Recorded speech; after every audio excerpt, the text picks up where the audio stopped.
But when you look at Washington, whether it's the White House or Congress or even the judicial branch, what is your advice for the people that are in politics, our leaders in politics here in Washington? Is there something when they go back to those family tables for the holidays that they can bring back to D.C. to try to foster a less divisive environment?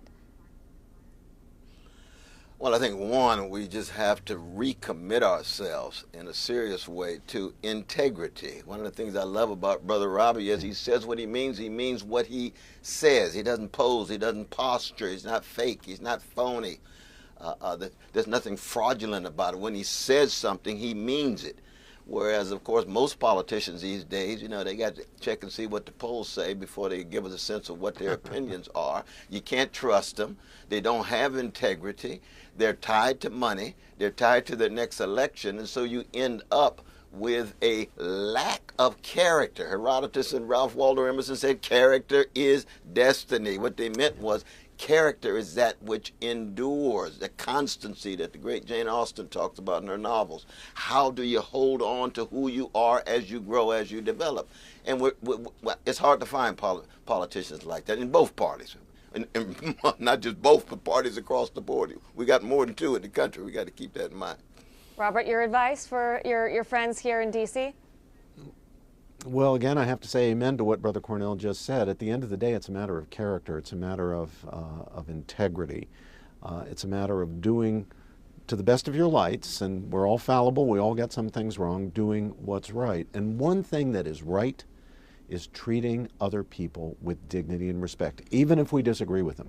Even if we disagree with them on the points that matter most to us, on our most cherished beliefs, our identity-forming beliefs, even if we disagree with the way they lead their lives or the political party they belong to or the ideology they embrace, we have to treat them with dignity and respect and recognize they are fellow human beings, made in the image and likeness of God, bearers of profound, inherent, and equal dignity.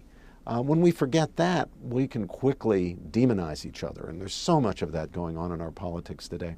The other thing I would say is that people need role models. Human beings do. This is not unique to the United States of America in 2025. For all of human history and all cultures, for anything decent to happen, people need role models. They need to see people doing it.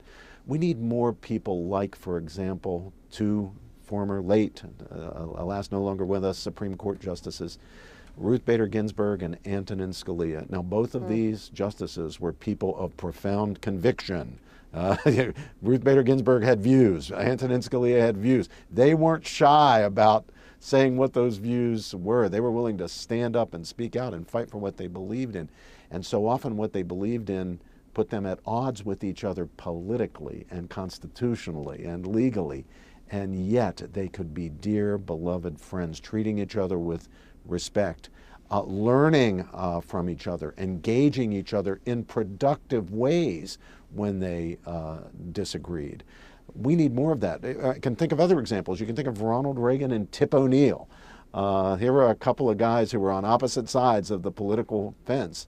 Reagan is president, O'Neill is Speaker of the House, two of the most powerful people in the world, not only in the nation, in the world.